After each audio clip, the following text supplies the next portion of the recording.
মাশাআল্লাহ, এই যে দেখেন রস জাল দিতে দিতে লাল হয়ে আসতেছে। এক কড়াই রস জাল দিতে দিতে এতটুকু হয়েছে, আরও কমে যাবে, গুড়ের মতো হয়ে যাবে। জ্বালাচ্ছি, দেখি কি অবস্থা হয়।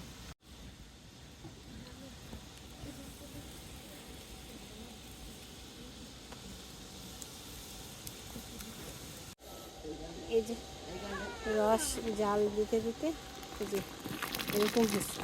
এটা আরও জাল হবে, ধোয়ার জন্য কিছু দেখা যাচ্ছে না, আরও জাল হবে, হলে তারপর আস্তে গুড় বানানো হবে।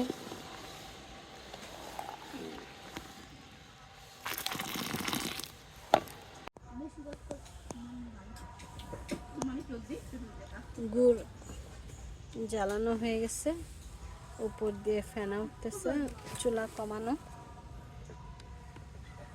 একদম নিভা আগুনে বসে রাখছে। যে আরো ঘন হচ্ছে, গুড় হয়ে গেছে।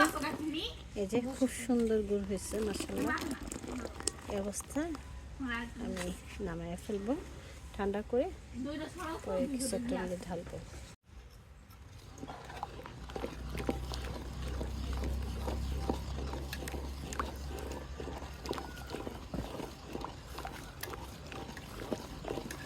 একদম রস জাল দিয়ে টাটকা অরিজিনাল গুড় বানানো হয়ে গেছে। নিজ হাতে বানালাম, খুব ভালো লাগতেছে।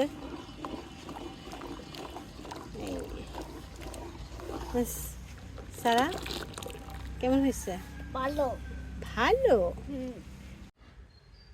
যে গুড়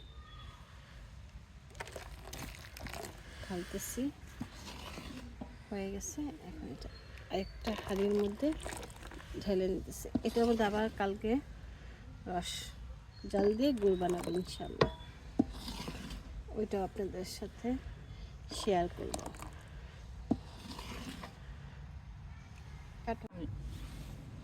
এই যে রস জ্বালায় গুড় বানিয়ে নিচ্ছি, আমি বানাইছি।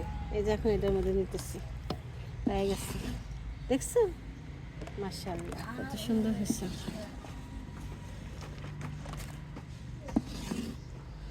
ভাবি একটু ধরো, হাত গরম হয়ে গেছে গুড় তো।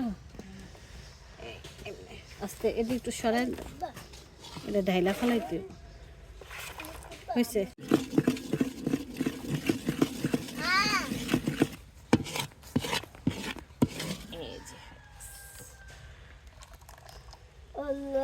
চিনির মতো চিনি না, আলু ধরো, তুমি ওটা ধরো, দুই হাত দিয়ে সুন্দর করে ধরো, দুই পাশে শক্ত করে ধরো। এটা নামাতে হবে এখন। নুস্তি দে এদিকে দাও।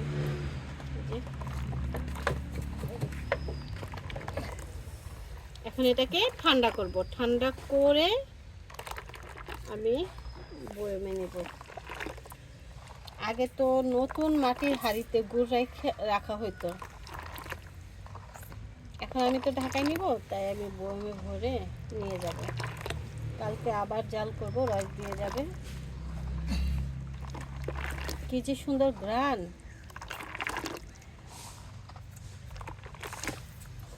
মানে সারা বাড়ি ঘ্রাণে মই মই করতেছে। খেয়ে ঘষতাম তাহলে এটা দানাদার হয়ে যেত, কিন্তু আমি তো এরকম নিব, দানাদার করব না, এরকম করে বানালাম। যাদের গ্রামের বাড়ি আছে রস জাল দিয়ে গুড় বানান তারা জানেন, আমিও জানতাম, ছোটোবেলা থেকে দেখে আসছি। আমার দাদা বাড়িতে করে, অনেক গুড় করে, অনেক রস জাল দিয়ে অনেক গুড় বানাতো। তো সেসব রস এখন আর গাছ নাই, গাছ মরে গেছে, যত্ন করা হয় না, বিক্রি করে ফেলানো হয়েছে। তো অল্প কিছু গাছ ছিল, সেই গাছ থেকে রস এনে গুড় বানানো হয়েছে।